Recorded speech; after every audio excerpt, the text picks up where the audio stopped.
نحمد و نصلی علی رسول الکریم اما بعد فاعوذ باللہ من الشیطان الرجیم بسم اللہ الرحمن الرحیم۔ ہم قرآن مجید کی تفسیر کر رہے ہیں اور سورہ البقرہ کی 211 آیت پر ہیں۔ سل بنی اسرائیل کم آتیناہم من آیت بینہ ومن يبدل نعمت اللہ من بعد ما جاءته فإن اللہ شدید العقاب۔ بنی اسرائیل سے پوچھو تو کہ ہم نے انہیں کس قدر روشن نشانیاں عطا کی، اور جو شخص اللہ تعالیٰ کی نعمتوں کو اپنے پاس پہنچ جانے کے بعد بدل ڈالے وہ جان لے کہ اللہ تعالیٰ بھی سخت عذابوں والا ہے۔ اس آیت کا ہمارے جو سبق چل رہا ہے اس سے کیا تعلق ہے؟ تو دیکھیں اللہ سبحانہ تعالیٰ نے پیچھے آیت نمبر 208 میں مومنوں سے فرمایا ادخلوا فی السلم کافہ، مسلمانوں سے فرمایا کہ تم اسلام میں پوری طرح داخل ہو جاؤ اور شیطان کی راستے پر نہ چلو۔ اب یہاں پر اللہ سبحانہ تعالیٰ ہمیں ایک طرح سے مسلمانوں کے لیے یہ ایک تنبیہ ہے کہ انسان اللہ کی ہدایت آنے کے بعد کس طرح سے غلط راستے پر چلا جاتا ہے اور اللہ کے عذاب کا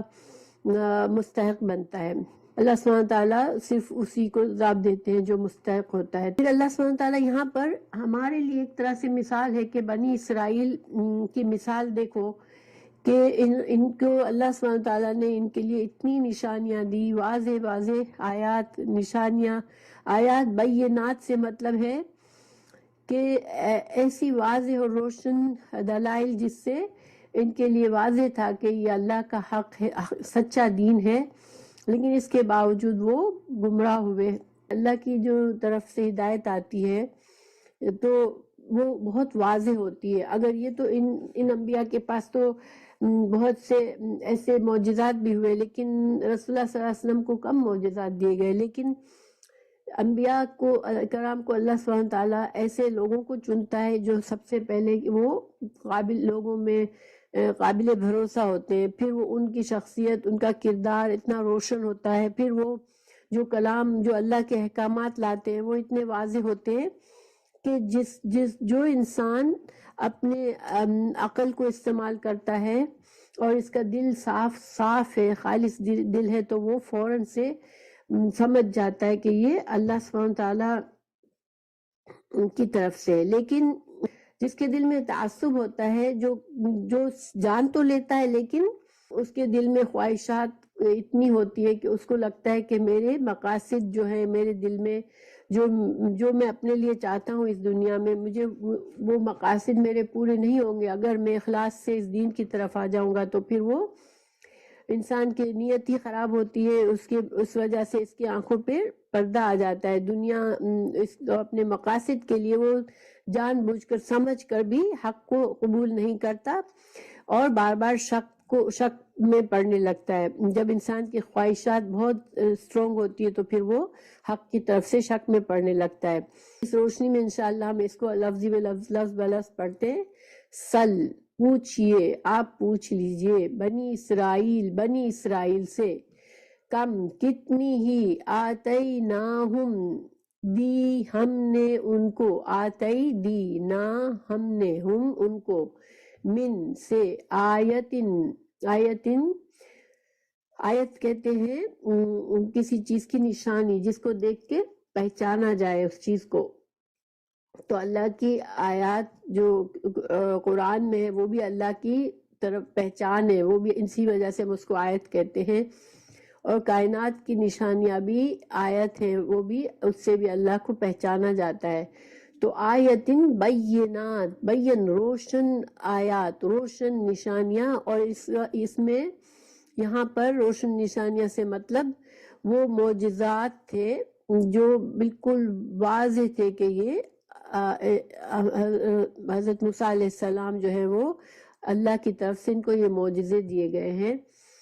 پھر ومن، اور جو کوئی یبدلو بدل دے گا نعمت کو اللہ کی من سے بعد ما جو جاءت آ گئی اس کے پاس، فإن اللہ تو بے شک اللہ تعالی شدید سخت ہے. شدید کا لفظ ہم اردو میں بھی پڑھتے ہیں، سخت ہے. العقاب سزا، عقاب جو ہے عین قاف با عقب ہوتا ہے پیچھے، تو عقاب ایسی سزا ہوتی ہے جو کہ انسان کے کرتوتوں کی وجہ سے اس پر آتی ہے. انسان کے جو گناہ کرتا ہے، خود جو کمائی کرتا ہے، اس کی وجہ سے اس کے اوپر سزا آتی ہے. تو اللہ سبحانہ تعالیٰ فرما رہے ہیں کہ جو کوئی اللہ کی نعمت کو جب اس کے پاس نعمت آتی ہے وہ اس کو پہچان لیتا ہے، اس کے بعد پھر وہ اس نعمت کو بدل دیتا ہے تو اللہ اسے سخت عذاب دیتا ہے. تو اب یہ نعمت کیا چیز ہے یہاں پر دیکھیں. نعمت تو اللہ کی ہی نعمتیں بہت ساری ہمارے پاس ہے، لیکن اللہ کی جو سب سے بڑی نعمت ہے، ہماری زندگی بھی ایک نعمت ہے اللہ کی. اللہ ہماری آنکھیں، کان، سننے کی صلاحیت، سمجھنے کی صلاحیت، سب نعمتیں ہیں. مگر اللہ کی سب سے بڑی نعمت کیا ہے کہ اللہ سبحانہ تعالیٰ کی طرف سے انبیاء کا آنا، ہدایت کا آنا. اللہ تعالیٰ ہدایت کا جو راستہ دکھاتے ہیں بندوں کو کہ اس راستے پر تم کو چلنا ہے تاکہ تم اپنی دنیا کی اس جو آزمائش کی جگہ ہے، اس آزمائش میں تم پورے اتر کر آخرت کی نعمت اور جنت حاصل کر سکو. تو جب کسی کے پاس ہدایت آ جاتی ہے، واضح نشانی آ جاتی ہے، تو یہ اللہ کی شریعت، اللہ کے دین، ہدایات، یہ کیا ہے؟ یہ اللہ کی سب سے بڑی نعمت ہے. تو اللہ تعالیٰ فرما رہے ہیں کہ جب کسی قوم کے پاس نبی آتا ہے اور اس کے پاس واضح نشانیاں ہوتی ہیں اور اس سے لوگ اسے پہچان لیتے ہیں، تو وہ نبی کا آنا، وہ اس نبی کو جو اللہ تعالیٰ ہدایت دیتے ہیں، جو کتاب دیتے ہیں، یہ سب کیا ہے؟ اس قوم کے لیے اللہ کی نعمت ہوتی ہے. لیکن جب انسان اپنے مفاد کو دیکھتا ہے، اپنے مقاصد کی وجہ سے سوچتا ہے کہ نہیں، اگر میں نے اس سچ کے راستے کو اپنا لیا تو میرے مقاصد پورے نہیں ہوں گے دنیا میں، میرے دنیا کا نقصان ہو جائے گا. تو پھر جب وہ ایسے کرتا ہے تو وہ کیا کر رہا ہوتا ہے؟ اصل میں وہ اس نعمت کو چھوڑ کر اس کے بدلے کیا کر رہا ہوتا ہے؟ گمراہی کو لے رہا ہوتا ہے، ناشکری کر رہا ہوتا ہے. اللہ کی نعمت کے ذریعے اسے ہدایت ملتی، اسے ایمان ملتا، جس کے ذریعے جس پر چل کر وہ اس ہدایت کے راستے پہ چل کر وہ جنت تک پہنچتا ہے. لیکن وہ اس نعمت کو چھوڑ کر وہ کیا کرتا ہے بندہ کہ نعمت کو تبدیل کرتا ہے. یعنی نعمت کو جب انسان سوچ سمجھنے کے بعد اللہ کی ہدایت کو نہیں جو قبول کرتا اور اللہ کی ہدایت کے ملنے پر شکر گزار نہیں ہوتا، تو پھر وہ نعمت کیا ہوتی ہے؟ اس سے چھن جاتی ہے. پھر اس کے اوپر کفر اور معاصی اور برائی چھا جاتی ہے اس انسان پر، کیونکہ پھر وہ اللہ کی پروٹیکشن سے ہٹ جاتا ہے، اللہ کی رحمت سے، اللہ کی نعمت سے دور ہو جاتا ہے. نعمت جو ہوتی ہے نا کسی بھی قسم کی، جب اللہ تعالیٰ بندوں کو نعمت دیتا ہے تو اس نعمت کا ایک حق ہوتا ہے، اور اس کا حق کیا ہوتا ہے کہ اس نعمت کو انسان اللہ کی فرما برداری میں استعمال کرے. اگر ہدایت کی نعمت ہے تو یہ تو سب سے بڑی نعمت ہے، تو اس کا حق کیسے ادا ہو کہ انسان اللہ کی بھیجی ہوئی ہدایت کو سنے، سمجھے، اس پر عمل کرنے کی اپنی پوری کوشش کرے اور اس سے دور ہٹنے اور اللہ کے نافرمانی کے کاموں سے بچے. تو یہ جو ہوتا ہے وہ نعمت کا شکر ہوتا ہے. اور اس نعمت کو نہ قبول کرنا، اپنے طریقے کو نہ بدلنا، اپنی نافرمانی کے رویے پہ چلنا، تو وہ کیا ہے؟ پھر انسان کے لیے کفر اور معاصی کے راستے کھل جاتے ہیں. کیونکہ جب شیطان تو آپ کو پتہ ہے کہ چاہتا ہی ہے کہ ہم اللہ سے دور ہو جائے. تو جب انسان جانتے بوجھتے گمراہی کو پسند کرتا ہے تو پھر تو اس کے لیے کوئی اور ہدایت کا راستہ رہتا ہی نہیں ہے، وہ نافرمانی کے راستے پہ چل جاتا ہے. یعنی کہ ان دوسرے لفظ میں اس کو اللہ نے ہدایت دی، اس نے اس ہدایت کی نعمت کا، اللہ کی ہدایت کی نعمت کا شکر نہیں کیا، تو وہ نعمت اس نے کفر میں بدل لی، اس کے لیے وہ کفر اور معاصی کا ذریعہ بن گئی. جتنا انسان اللہ کی ہدایت سے جگڑتا ہے، اس سے دور جانے کی کوشش کرتا ہے، یا اس کو اللہ سے نافرمانی کرنے کی کوشش کرتا ہے، اتنا زیادہ وہ گمراہی کی طرف چلا جاتا ہے، اتنا زیادہ اس کے لیے مشکل ہوتا ہے کہ وہ پلٹ کر پھر سے اللہ کی طرف آ جائے۔ تو اللہ تعالیٰ فرما رہے ہیں کہ جو لوگ نعمت کو پانے کے بعد پلٹتے ہیں تو وہ پھر گمراہی میں پڑ جاتے ہیں، اور ناشکری کفران نعمت کرتے ہیں تو پھر اللہ کے عذاب کے مستحق بن جاتے ہیں۔ کیونکہ پھر یہ اللہ کا طریقہ ہے کہ اللہ بندوں کو مہلت دیتا ہے، ہدایت کا سارا سامان کرتا ہے، پھر بھی اگر کوئی گمراہی کو پسند کرتا ہے تو پھر اس کے برے اعمال کی سزا اسے ملے گی پھر، کیونکہ اللہ تعالیٰ پھر پکڑتا بھی سخت ہے۔ پھر اگلی آیت میں بتایا جا رہا ہے کہ زینا للذین زینا زینت سے ہے۔ زینت کا مطلب کیا ہوتا ہے؟ کسی چیز کو سجانا، بنانا، ٹھیک ہے؟ تو زینا سجا دی گئی، بنا دی گئی، خوبصورت بنا دی گئی، للذین ان لوگوں کے لیے، کفروا جنہوں نے کفر کیا، الحیات الدنیا دنیا کی زندگی، وَيَسْخَرُونَ زینا للذین خوبصورت بنا دی گئی ان لوگوں کے لیے، کفروا جنہوں نے کفر کیا، الحیات الدنیا حیات زندگی، دنیا کی زندگی ان کے لیے خوبصورت بنا دی گئی جنہوں نے کفر کیا، وَيَسْخَرُونَ اور وہ مذاق اڑاتے ہیں، من الذین ان لوگوں کا، جو آمنو جو ایمان لے آئے۔ دیکھیں جیسے کہ پچھلی آیت سے اس کا تعلق ہے اس آیت کا، کہ جب انسان کے پاس اللہ نے تو اس کو ہدایت اور گمراہی کا راستہ واضح کر دیا، انبیاء بھیجے، کتاب بھیجی، مگر اس نے اللہ کی نافرمانی اور گمراہی میں زندگی کو پسند کیا، زندگی گزارنا پسند کیا، تو پھر وہ اسی میں بڑھ گیا، اسی نافرمانی میں بڑھ گیا۔ تو پھر اس کا ایک اور نقصان کیا ہوا کہ اب اس کو دنیا کی زندگی اور خوبصورت لگنے لگی، اس کے لیے اتنا اٹریکشن بڑھ گیا دنیا کی زندگی میں کہ وہ بالکل اسی میں مشغول ہو گیا۔ اللہ تعالیٰ نے سورہ ابراہیم میں بھی آیت نمبر 28 میں بھی یہی بات فرمائی ہے کہ الم تر الی الذین بدلوا نعمت اللہ کفرن، دیکھو تو ان لوگوں کو جنہوں نے اللہ کی نعمت کو کفر کے سے بدل دیا۔ تو یعنی وہ سیم اس طرح سے یہی مفہوم کی وہ بھی آیت ہے کہ جس انسان کو اللہ نے ہدایت کا راستہ دکھایا اور اس نے گمراہی کو چوز کیا، تو اب اس کا نقصان کیا ہوا کہ اب اس کو دنیا میں اتنی محبت، دنیا سے اس کی محبت اتنی بڑھ گئی کہ وہ دنیا ہی میں مشغول ہو گیا۔ آپ نے دیکھا ہوگا بعض لوگوں کو ہوش نہیں ہوتا، وہ اللہ نے اتنا دیا ہوتا ہے لیکن وہ پھر بھی دنیا کے پیچھے ہی پڑے ہوئے ہوتے ہیں، اور آخر کار اسی دنیا کے پیچھے پڑے پڑے اپنی صحت خراب کر لیتے ہیں، اپنے پیاروں سے ان سے چھوٹ جاتے ہیں، کیونکہ وہ اتنے مگن ہوتے ہیں اسی میں کہ وہ سب کچھ ایک دھن لگ جاتی ہے ان کو۔ تو ایسی دھن کس کو لگتی ہے؟ جو کہ بالکل اللہ کے ہدایت سے غافل ہو جاتا ہے، پھر دنیا میں ہی وہ کھو جاتا ہے۔ تو اللہ تعالیٰ فرما رہے ہیں جنہوں نے ہدایت کو قبول نہیں کیا، پھر ان کے لیے دنیا کی زندگی بڑی خوبصورت بنا دی گئی، اور یہ ایک سزا بھی ہے انسان، کیونکہ پھر انسان پر شیطان مسلط آ جاتا ہے، شیطان کو پتہ چل جاتا ہے کہ یہ شخص جو ہے وہ اس کو میں اپنے ساتھ لے جا سکتا ہوں، تو وہ اس کو اور مشغول کر دیتا ہے۔ وَيَسْخَرُونَ اور ایسے لوگ پھر کیا کرتے ہیں کہ وہ سمجھتے ہیں کہ دنیا داری ہی اصل عقل مندی ہے، اور وہ اگر کسی کو دیکھتے ہیں کہ وہ دیندار بنا ہوا ہے اور وہ دنیا کے فائدوں کو بہت زیادہ اہمیت نہیں دیتا، تو وہ ایسے لوگوں کو حقیر اور بیوقوف سمجھتے ہیں۔ ان کو جو لوگ دنیا میں گھسے ہوئے ہوتے ہیں، دنیا سے بہت زیادہ اٹیچ ہوتے ہیں، ان کو دنیا دار لوگ ہی اچھے اور عقل مند لگتے ہیں، ورنہ باقی لوگ ان کو بیوقوف لگتے ہیں، اور وہ ان کا مذاق اڑاتے ہیں کہ یہ کیسے لوگ ہیں، دیکھو ان کو عقل ہی نہیں ہے کہ ان کا فائدہ کہاں ہے۔ تو وہ پھر ان لوگوں کا مذاق اڑاتے ہیں جو کہ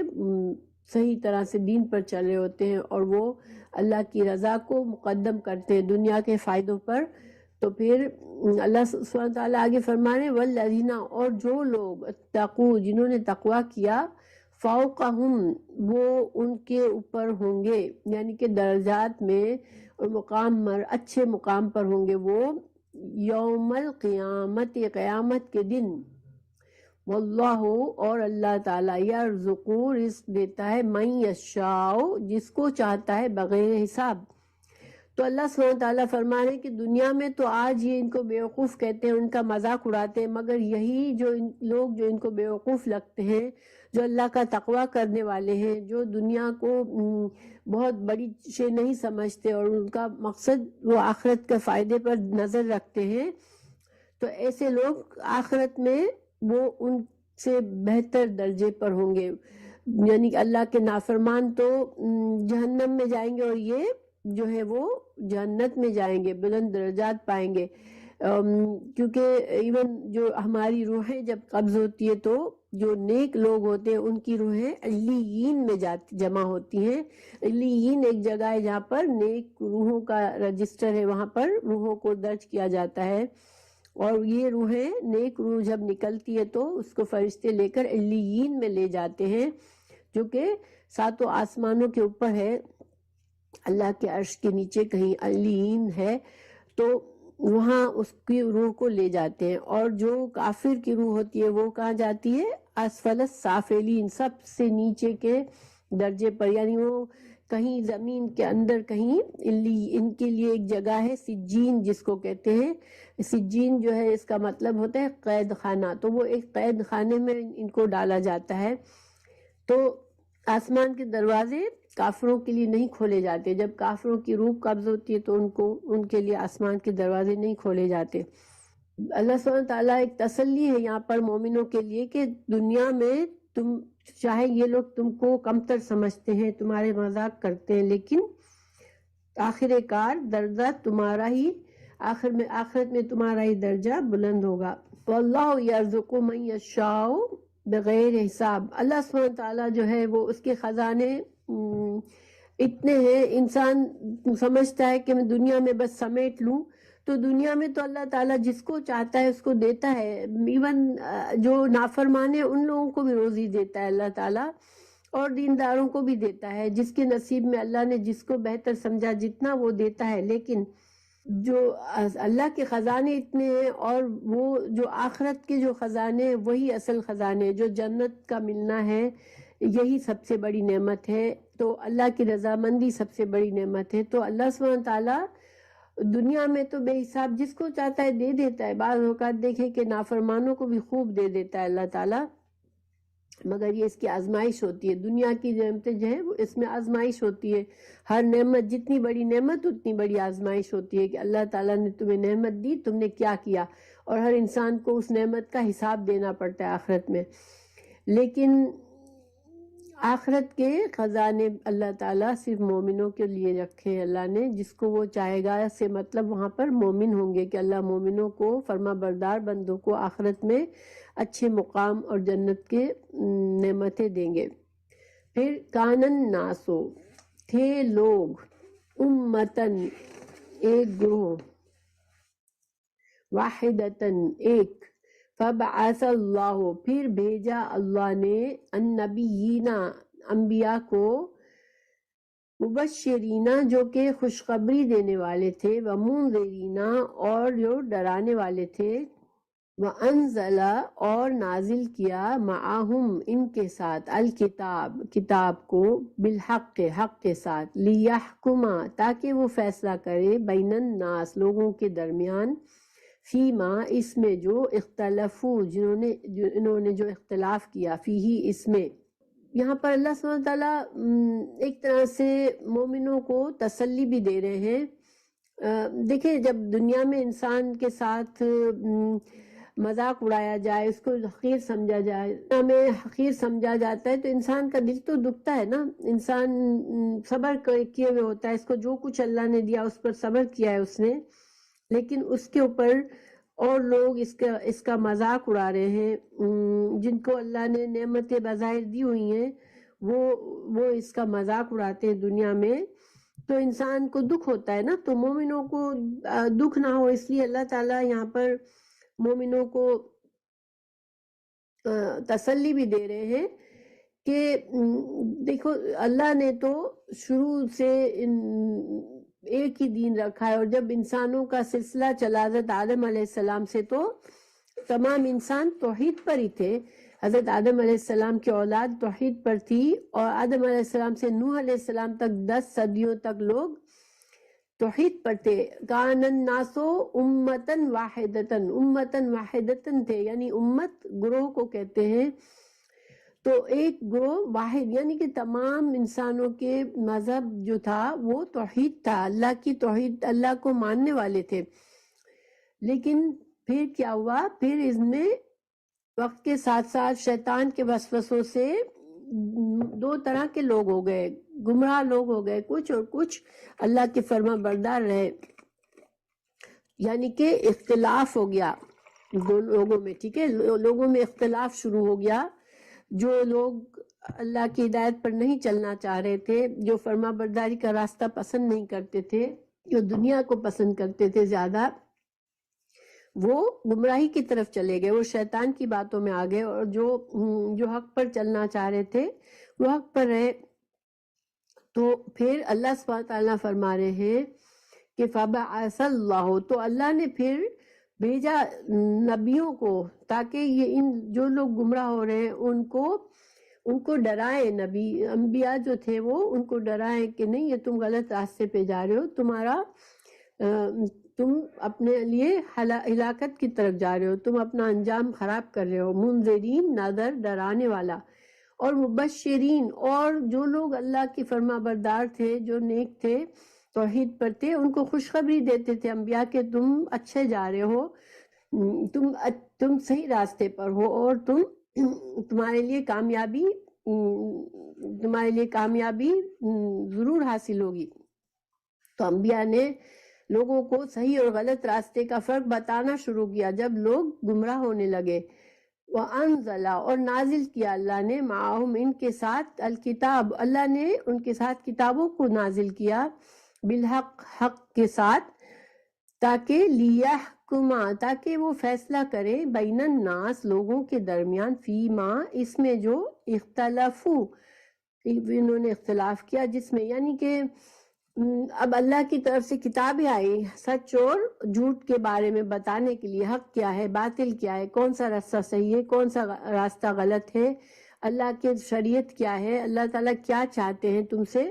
یہ سب بتانے کے لیے اللہ نے کتابیں بھی بھیجی تاکہ وہ لوگ جب بھی لوگوں کے درمیان اختلاف ہو تو لوگ اللہ کی کتابوں کی طرف رجوع کریں اور حق اور باطل کی پہچان کر کے آپس کے اختلافات کو دور کریں. لیکن کیا ہوا، وما، نہیں، اور نہیں، اختلاف کیا، فیہ، اس میں، الا، مگر، الذین، ان لوگوں نے، اوتوہ، دیے گئے تھے اس کو، من، یعنی کتاب، اللہ کی کتاب دیے گئے تھے، من بعدی، اس کے بعد، ما، جو، جاءتہم، آ گئی ان کے پاس، البینات، روشن نشانیاں. تو اللہ سبحانہ تعالیٰ بتا رہے ہیں کہ جب اللہ کی کتاب میں روشن نشانیاں آ گئیں، انبیاء آ گئے، واضح ہو گیا صحیح کیا ہے غلط کیا ہے، یہ سب کچھ پتا چلا لوگوں کو، تو پھر کیا ہوا کہ اختلاف کیا کچھ لوگوں نے، مگر وہ انہوں نے اختلاف کیوں کیا، باغین، ضد کی وجہ سے، بینہم، اپنے درمیان. یعنی جب انسان کو حق اور باطل کا پتہ چل جاتا ہے، اس کے باوجود اگر وہ کوئی انسان سدھرتا نہیں ہے تو وہ کیوں نہیں سدھرتا، کیونکہ اس کے اندر بغاوت ہے، وہ سرکش انسان ہے، وہ باغی ہے، اور وہ اپنا راستہ خود چاہتا ہے، اپنی مرضی کا راستے پہ چلنا چاہتا ہے. تو اللہ سبحانہ تعالیٰ فرما رہے ہیں کہ ہم جب لوگوں میں اختلافات ہوا، اللہ تعالیٰ نے انبیاء کو بھیجے، کتابیں بھیجی تاکہ لوگ اس کے ذریعے اپنے اختلافات کو دور کر کے پھر سے سیدھے راستے پر آئے. لیکن جن کو اختلاف کرنا تھا انہوں نے اپنی ضد کی وجہ سے اختلاف کیا اور اپنا راستہ الگ بنایا. فہد اللہ، تو ہدایت دی اللہ نے، الذین، ان لوگوں کو، آمنو، جو ایمان لائے، لما، واسطے اس کے جو، اختلفو، انہوں نے اختلاف کیا، فیہ، اس میں، من الحق، حق میں سے، بِإِذْنِهِ، اپنے اذن کے ساتھ۔ تو اللہ سبحانہ تعالیٰ نے جو لوگ انبیاء کی دعوت کو جنہوں نے قبول کیا، جنہوں نے حق کو تسلیم کیا، جن کے دل صاف تھے، اخلاص والے تھے، اور صرف بھٹک، دیکھیں انسان بعض اوقات لا علمی سے بھی بھٹک جاتا ہے نا، کہ اس کا دل برا نہیں ہے لیکن وہ لا علمی میں بھٹک گیا ہے، لیکن ایسے لوگوں نے جب اللہ کی ہدایت آئی تو وہ اللہ کے فضل سے، ان کا دل صاف تھے تو اللہ نے ان کو ہدایت دے دی، وہ ایمان کی طرف آئے تو اللہ نے ان کے لیے راستے کھول دیے ہدایت کے۔ لیکن جو لوگ اختلاف کے پر قائم رہے وہ کون تھے؟ وہ باغی لوگ تھے، وہ اپنے راستے کو انہوں نے خود چوز کیا تھا، وہ اپنی مرضی کا دین چاہتے تھے۔ پھر اللہ تعالیٰ فرمانے، واللہ، اور اللہ تعالیٰ، یہدی، ہدایت دیتا ہے، من، اس کو، جو، یشاء، جو چاہتا ہے، جس کو وہ چاہتا ہے، الی، طرف، صراط، سیدھے راستہ، مستقیم، سیدھے راستے کی۔ اللہ تعالیٰ جسے چاہتا ہے اسے سیدھے راستے کی ہدایت دے دیتا ہے۔ تو یہاں پر ایک تو یہ کہ مسلمانوں کو جو آپ صلی اللہ علیہ وسلم کے وقت میں مسلمان تھے اور جو ہم آج ہیں، اور جب ہم اختلافات سے گھبرا جاتے ہیں لوگوں کے درمیان، اور بعض اوقات انسان پریشان ہونے لگتا ہے کہ کیا سچ ہے کیا جھوٹ ہے، تو اللہ تعالیٰ فرما رہے ہیں کہ اللہ کی سچ جو ہے وہ اللہ کی کتابوں اور اللہ کی رسولوں کی طرف سے ہی جو آیا ہے وہ سچ ہے، ٹھیک ہے۔ اختلاف جو لوگ کر رہے ہیں وہ اپنی ضد کی وجہ سے کر رہے ہیں، اور وہ اپنی دنیا داری کی وجہ سے کر رہے ہیں، ان کو دنیا زیادہ پسند ہے۔ تو جو لوگ اخلاص کے ساتھ سچے راستے پر چلنا چاہتے ہیں، جو سچائی کے طالب ہے، تو اللہ ان کو ہدایت دے دیتا ہے۔ اللہ تعالیٰ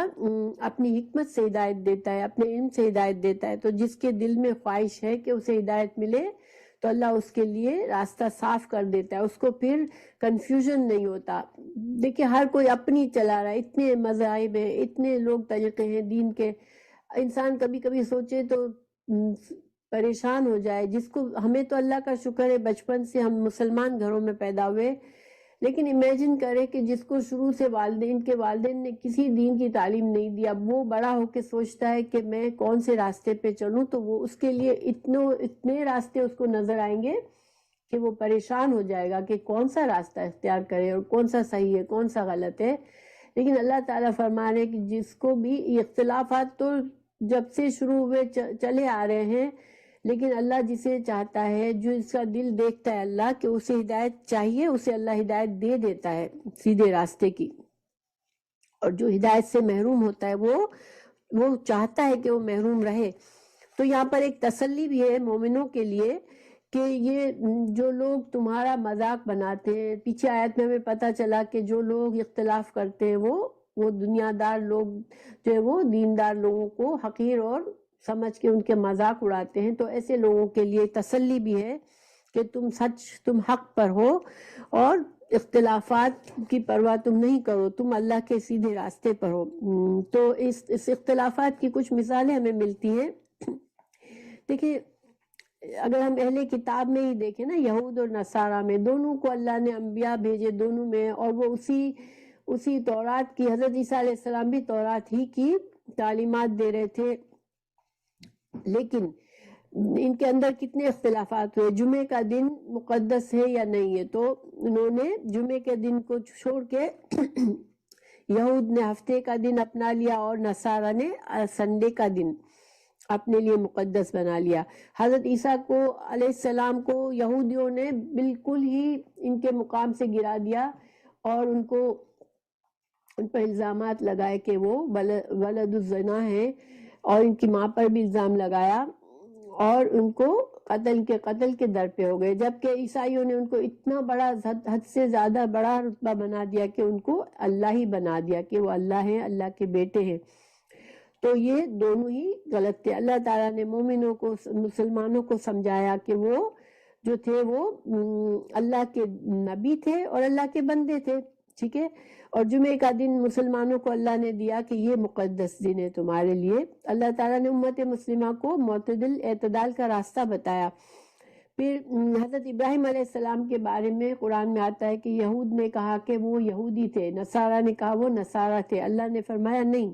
وہ حنیفاً مسلمن تھے, وہ تو حنیف تھے, مسلمان تھے. حنیف کہتے ہیں یکسو ہو کر, سب کچھ چھوڑ کے سیدھے راستے پر چلنے والے مسلمان تھے. پھر نماز کے طریقے میں دونوں نے فرق کر دیا. یہودیوں کے نماز الگ ہو گئی, کسی کی نماز میں سجدہ نہیں ہے تو کسی کی نماز میں رکوع نہیں ہے. اللہ نے مسلمانوں کو نماز کی صحیح تعلیم دی کہ سجدہ بھی ہے اور رکوع بھی ہے ہماری نماز میں. پھر رمضان کے روزوں میں بھی فرق ہو گیا کہ کسی کے روزے کیا بن گئے, کسی کے روزے کیا بن گئے. مسلمانوں کو اللہ تعالیٰ نے واضح تعلیمات دے دی کہ رمضان کے روزے رکھنے اور کیسے رکھنے. تو یہ سارے اختلافات جو تھے وہ قبلہ کا بھی اختلاف کیا. مسلمانوں کو اللہ نے خانہ کعبہ کر دیا اور یہود اور نصارہ نے اپنے لیے کچھ الگ الگ مشرق کے کسی نے بنا لیا, کسی نے یعنی اپنی اپنی ڈائریکشن انہوں نے خود بنا لی قبلے کی.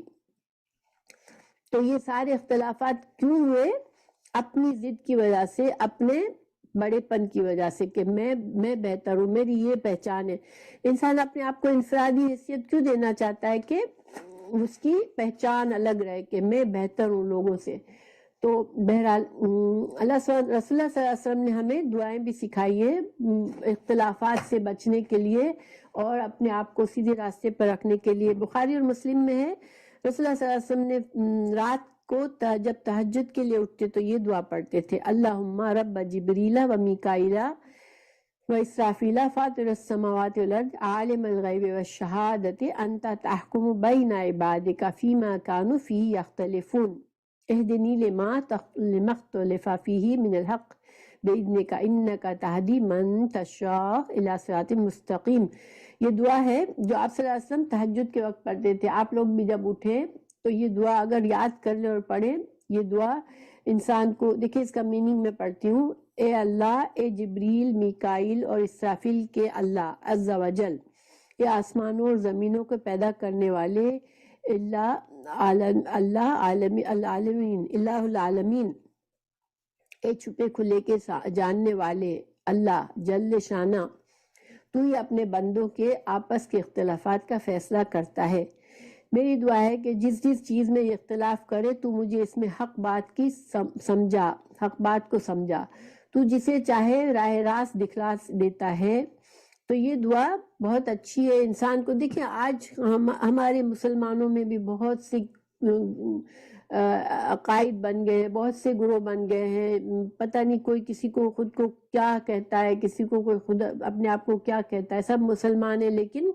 مسلمانوں میں بھی یہ اندھی تقلید کی وجہ سے, تعصب کی وجہ سے بہت سے اختلافات ہو گئے اور بہت سے گروہ بن گئے. تو اب بعض اوقات خود ہمیں بھی سمجھ نہیں آتی کہ ہم کون سا کس کے پیچھے چلیں. ہاں لوگ امام کے پیچھے چلتے ہیں کہ میرا امام بس یہ جو کہے وہ امام ہے. اب امام اگر صحیح ہے تو صحیح ہے, لیکن نہیں صحیح ہے تب بھی لوگ گمراہ ہوتے ہیں, غلط امام کو فالو کرتے ہیں. تو یہ اختلافات مسلمانوں کے لیے بھی بہت خراب ہے, مسلمانوں کی یونٹی کو توڑ رہے ہیں, مسلمانوں کے جو بڑے یعنی کہ غلبے کو ختم کر رہے ہیں. مسلمانوں پر ان اختلافات کی وجہ سے دوسری قومیں حاوی ہو رہی ہیں. تو ہمیں دعا مانگنی چاہیے تاکہ اللہ تعالی ہمیں صحیح دین کی سمجھ عطا کرے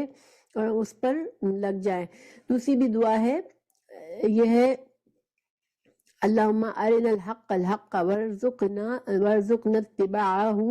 وارنا الباطل باطلا وارزقنی اجتنابہ ولا تجعلہ متلبسا علینا فنضل واجعلنا للمتقین اماما. اے اللہ ہمیں حق کو حق دکھا اور اس کی تابعداری نصیب فرما، اور باطل کو باطل دکھا اور اس سے بچا۔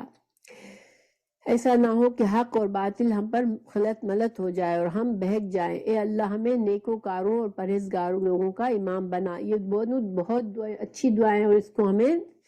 اپنے معمول میں ڈالنا چاہیے، ہمیشہ مانگنی چاہیے، تاکہ اللہ کے فضل سے ہم سیدھے راستے پر، ہمیں ہر معاملے میں جہاں بھی اختلاف ہو اللہ تعالی ہمیں سیدھا راستہ دکھا دے۔ بہرحال یہ ہمیں یہاں پر پتہ چلتا ہے کہ اختلافات جو ہیں وہ ہوتے رہتے ہیں دنیا میں، شروع سے ہوتے چلے آئے انسانوں میں، اور یہ جو بہت سارے مذہب بن گئے، سب کچھ بہت سے طریقے بن گئے، سب لوگوں کی اپنی ضد کی وجہ سے، دنیا پسندی کی وجہ سے ہوا ہے کہ اللہ تعالیٰ کے انبیاء کی بات نہیں مانی جنہوں نے، اور اپنے آپ کو بڑا سمجھ کے تکبر میں وہ گمراہ ہوئے، اور اللہ تعالیٰ ہمیں گمراہی سے بچائے، اور امت مسلمہ کو بھی اللہ تعالیٰ آپس میں جوڑ دے۔ تو اب آگے جو ہے، اور یہ ایک طرح سے ان آیت میں تسلی ہے مومنوں کے لیے کہ تم اگر سیدھے اخلاص ہے تمہارے دل میں، تم سیدھے راستے پہ ہو، تو پھر لوگوں کے اختلافات سے تم نہ گھبراؤ۔ پھر کیا حسب تم نے خیال کیا ہے، یہ کہ تدخلوا تم داخل ہو جاؤ گے الجنہ جنت میں، ولما اور حالانکہ نہیں، لما دو الفاظ ہیں، حالانکہ نہیں، یاتکم آئی تمہارے پاس، مثال الذین ان لوگوں کی، خلو جو گزر چکے، من قبلکم جو تم سے پہلے گزر چکے، مستہم چھو لیا ان کو، الباسا سختیاں، باسا کا معنی فقیری، اور جیسے انسان کی معاشی کمزوری، یعنی معاشی طور پر زندگی کی ضروریات کے لیے انسان بالکل ٹوٹ کے رہ جائے اور فقیر بن جائے، تو غربت اور فقیری، والضراء اور مصیبت، اور ضراء کہتے ہیں سخت بیماریاں۔ تو اللہ سبحانہ تعالیٰ یہاں آگے، چونکہ پیچھے اللہ تعالیٰ نے ہمیں بتایا کہ اللہ کی ہدایت کا راستہ تو اللہ تعالیٰ رسولوں کے ذریعے صاف کرتا ہے، واضح کرتا ہے، لیکن لوگوں میں اختلاف ہوتا ہے۔ تو اب مومنوں کو یہاں پر ایک طرح سے ترغیب دی جا رہی ہے کہ تم یہ مت سمجھ لو کہ بس ہم کو تو جنت پکی ہے ہماری، اس لیے کہ تم کو جہاد ہے، زندگی میں اسٹرگل ہے، زندگی میں آزمائشیں ہیں، لیکن کبھی بیماریاں حاوی ہو جاتی ہیں، کبھی دشمن حاوی ہو جاتا ہے، کبھی انسان فقر و فاقہ میں مبتلا ہو جاتا ہے۔ تو اللہ تعالیٰ فرما رہے ہیں یہ شروع سے ہوتا چلا آیا ہے، جنت میں کوئی ایسے ہی داخل نہیں ہو جائے گا، یہ دنیا تو آزمائش کا گھر ہے۔ تو تم سے پہلے قوموں کو بھی آزمایا گیا، ان کو سختیوں سے، ان کو مصیبتوں سے آزمایا، وزلزلوا اور وہ ہلا مارے گئے، یعنی کہ اتنا زیادہ آزمائش آئے کہ وہ ہل کر رہ گئے، حتیٰ یہاں تک کہ یقولا اور پکار اٹھے، الرسول رسول، والذین اور ان لوگوں نے، آمنوا جو ایمان لائے، معہو اس کے ساتھ، متی نصر اللہ، متی کب آئے گی، نصر اللہ اللہ کی مدد۔ تو اللہ تعالیٰ پچھلی قوموں کی مثال دے رہے ہیں کہ یہ اللہ کا طریقہ ہے کہ دنیا میں آزمائشیں آئیں گی، تمہارے ایمان کو آزمایا جائے گا، اور یہ پچھلی قوموں پر بھی آیا کہ بیماریوں سے، کمزوریوں سے، پیسوں کی کمی سے، اور ساتھ ساتھ دشمنوں کے، یہ زلزلو میں یہاں پر یہ معنی ہے کہ دشمنوں کے ذریعے بالکل ہلا دیے گئے، دشمن ان پر حاوی آنے لگے، اور رسول اور اس کے ساتھ مومن جو جہاد کرنے والے تھے وہ کہہ اٹھے کہ اللہ کی مدد اب کب آئے گی۔ یہاں پر جو ہے اس آیت کے شان نزول میں یہ مکہ میں جو آپ صلی اللہ علیہ وسلم جب آئے، آپ دین کا پیغام لے کر آئے، اور جو لوگ مسلمان ہوئے تو ان کے ساتھ بہت سخت آزمائشوں سے ان کو گزرنا پڑا، ان کو بہت تکلیفیں برداشت کرنی پڑی،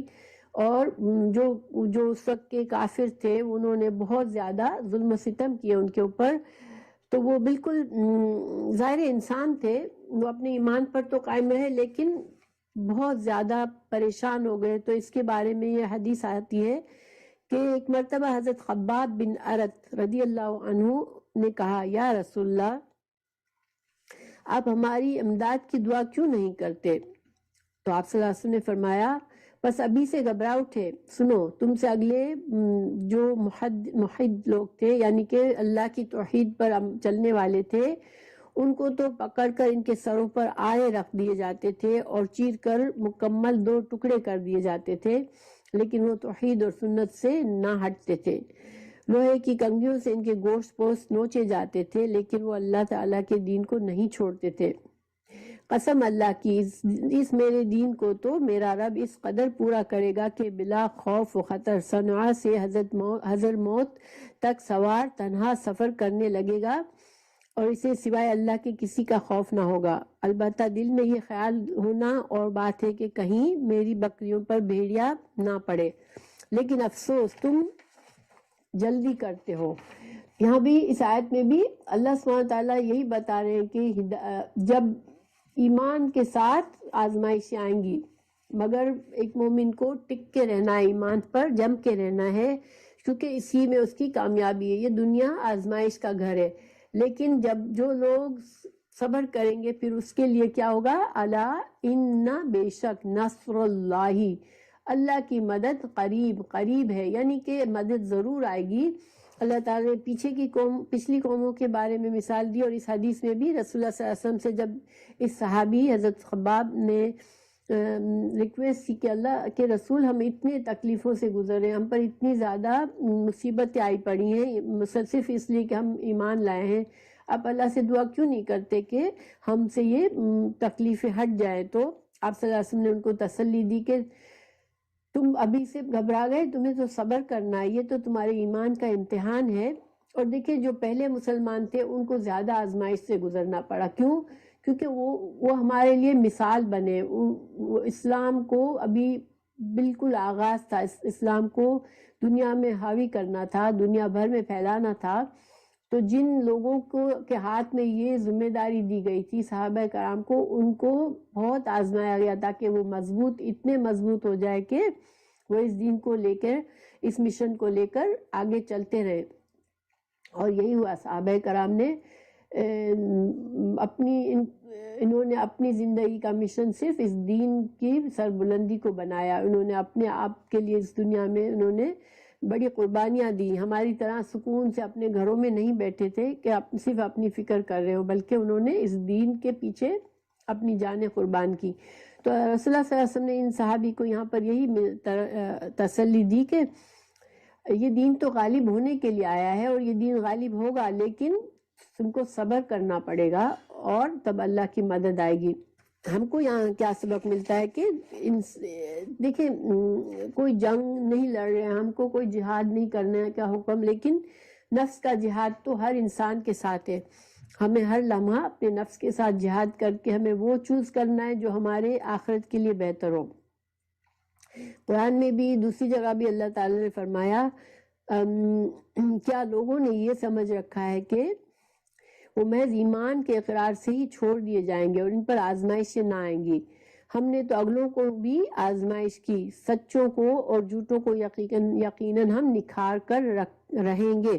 یہ بھی قرآن کی آیت ہے جس میں اللہ سبحانہ تعالیٰ نے یہی مفہوم کہا ہے کہ اللہ کی طرف سے صرف تم نے کلمہ پڑھ لیا تو تم یہ مت سمجھو کہ بس اب جنت حرام ہے، تو جہنم حرام ہے تم پر، جنت میں تمہاری انٹری پکی ہے. نہیں، تمہارا ایمان کو آزمایا جائے گا، اور اس آزمائش میں ہی مومن کے لیے دیکھیں ایک زبان سے ہی صرف کلمہ پڑھ کے ہی جنت میں جانا ہوتا تو لوگوں کو کیا پرابلم تھا، سبھی کلمہ پڑھ لیتے ایک بار کہ اب بس اب جنت پکی ہے، پھر جو چاہے کرو دنیا میں. تو یہ اس طرح سے نہیں ہے. ٹھیک ہے، اللہ سبحانہ تعالیٰ ہمارے اندر کے کمزوریوں کو جانتے ہیں، اس لیے ہم کو آزمائش سے گزرنا پڑتا ہے تاکہ اللہ تعالیٰ خالص بندوں کو الگ کر لے کہ جنت کے لائق واقعی میں کون لوگ ہیں. جب رسول اللہ صلی اللہ علیہ وسلم نے ہجرت کی اور کافروں نے وہاں بھی مسلمانوں کو چھوڑا نہیں اور جنگیں کرتے رہے، ان پر حملے کرتے رہے، تو ایک بار مدینہ پر بہت بڑی 10,000 کی مشرکین کی فوج سب اکٹھا ہو کر آئے، اور اس وقت مدینہ کی پوری آبادی صرف 2,000 کی تھی، اور اس کے اوپر 10,000 کا لشکر آ کے مدینہ کو انہوں نے گھیر لیا۔ اب اس وقت جو حالت تھی مسلمانوں کی، دلوں کے اندر ایک خوف تھا کہ اب ہمارا کیا ہوگا۔ تو جو ظاہر جو پکے ایمان کے لوگ تھے وہ تو اللہ پر بھروسہ ان کا پکا تھا، لیکن جو لوگ کمزور ایمان کے لوگ تھے اور جو منافق تھے، انہوں نے پھر وہ بہت گھبرا گئے کہ اللہ تعالیٰ کے وعدے تو سچے نہیں تھے، دیکھو لوگ ہمارے پاس اس طرح سے آ گئے اور ہمیں آج ختم کر دیں گے۔ تو اس کی نقشہ بھی قرآن میں کھینچا ہے۔ اللہ تعالیٰ فرما رہے ہیں کہ جبکہ کافروں نے تمہیں اوپر سے نیچے سے گھیر لیا، جبکہ آنکھیں پتھرا گئیں، دل حلقوں تک آ گئے اور اللہ تعالیٰ کے ساتھ گمان ہونے لگے، یعنی کہ جن لوگوں کا ایمان کمزور تھا ان کو شک ہونے لگا کہ لو یہ ہم تو سچا رسول سمجھ کر ہم تو ان کا ساتھ دے رہے ہیں، لیکن آج تو ہماری جان جانے والی ہے کہ اب تو آج نہیں بچ سکیں گے، کہ اتنے بڑا لشکر کو ہم کیسے سنبھالیں گے، کیسے ہم اس سے اپنے آپ کو بچائیں گے۔ تو یہ ساری آزمائشوں سے گزرے، اور اللہ سبحانہ تعالیٰ نے دیکھے اس لشکر کو بھی بغیر لڑے ہی اس کو اتنا بڑا طوفان آیا، اور یہ جنگ خندق کھودنے کا مسلمانوں کو اللہ نے سکھا دیا، وہ خندق کھود لی انہوں نے۔ کافر جو تھے وہ اس خندق کو پار کر کے شہر میں داخل ہی نہیں ہو سکے، اور مسلمانوں کو لڑنا ہی نہیں پڑا، یعنی تھوڑی سی جھڑپیں ہوئی بس، لیکن باقاعدہ پوری جو جنگ ہوتی ہے جس میں سارے ایک دوسرے میں فوجیں گھس جاتی ہیں، ایسا کچھ ہوا ہی نہیں۔ اور اللہ تعالیٰ نے ان کو اتنا بڑا طوفان بھیجا، اگر سردی، اتنی سخت سردی اور ہوا کے تھپیڑے بھیجے کہ ان کے ساری چیزیں اڑ گئیں، اور 20 یا 21 دن کے محاصرے کے بعد وہ تھک ہار کر لوٹ کر چلے گئے۔ تو اللہ تعالیٰ کی مدد آئی اور اللہ تعالیٰ نے ان کو کامیاب کیا مسلمانوں کو۔ تو یہ مثال دی گئی قرآن میں کہ یہ بغیر آزمائش کے جنت نہیں ہے، ٹھیک ہے۔ اور اسی طرح اور بھی بہت سی مثالیں ہیں۔ جب جو ہرقل تھا وہ اس کو جب اسلام کا، یہ روم کا بادشاہ تھا، ابھی اسلام میں داخل نہیں ہوا تھا، تو اس کو اسلام کی پتہ چلا کہ رسول آئے ہیں، کوئی سچے رسول آئے ہیں، تو چونکہ عیسائی تھا اس کو پتا تھا کہ ابھی کوئی رسول آنے والے ہیں، تو اس نے نشانیاں پوچھی ابو سفیان سے۔ تو جب اس نے پوچھا کہ کیا تم لوگوں کی جنگیں ہوتی ہیں، تو اس نے ابو سفیان نے کہا ہاں، کبھی مسلمان جیتتے ہیں کبھی ہم جیتتے ہیں۔ تو اس نے کہا کہ ہاں ایسے ہی ہوتا ہے، اللہ تعالیٰ آزماتا ہے مومنوں کو، لیکن غلبہ پھر مسلمانوں کو ہی دے گا، اللہ تعالیٰ اپنے رسول کو ہی غلبہ دیتا ہے۔ اسی طرح سورہ حشر میں ہے ان مع العسر یسرا، ان مع العسر یسرا، یقیناً سختی کے ساتھ آسانی ہے اور برائی کے ساتھ بھلائی ہے۔ تو دیکھیں یہ ساری باتیں ہمیں کیوں سمجھائی گئی کہ انسان سکون سے نہ بیٹھ جائے کہ میرا ایمان پکا ہے، میں نے کلمہ کہہ دیا ہے، نہیں، آزمائشیں آئیں گی، انسان کو ثابت قدم رہنا ہے اور ہر حال میں اللہ کے احکامات پر جب میں ٹک کے رہنا ہے انشاءاللہ۔ تو آج کا لیسن مکمل ہوا، میں تھوڑا سا خلاصہ کر دیتی ہوں کہ انسانوں کی اصل فلاح اور بہبود اس بات میں کہ اللہ کی ہدایت کو اخلاص سے قبول کرے، ٹھیک ہے، اور پوری طرح دین میں داخل ہو جائے۔ اور پھر اللہ تعالیٰ نے مثال بھی دی کہ پچھلی قوموں میں جو اختلافات ہوئے وہ ان کی ضد اور دنیا پسندی کی وجہ سے اور سرکشی کی وجہ سے ہوا تھا، اور مسلمانوں کو بتایا کہ جتنا انسان دنیا سے محبت کرے گا دنیا اس کے لیے اتنی خوبصورت بن جائے گی اور اتنا ہی وہ دین سے دور ہو جائے گا۔ تو جو مومن ہوتا ہے وہ اپنے ایمان کی فکر کرتا ہے اور آزمائشوں سے نہیں گھبراتا اور نہ مشکل حالات سے گھبراتا ہے، اپنے ایمان پر مضبوطی سے ٹکا رہتا ہے۔ تو انشاءاللہ اللہ سبحانہ وتعالی ہمیں اپنے ایمان کی صحیح قدر کرنے والا بنائے اور ہمیں ہر حال میں اللہ تعالیٰ اپنا فرما بردار بنائے، آمین۔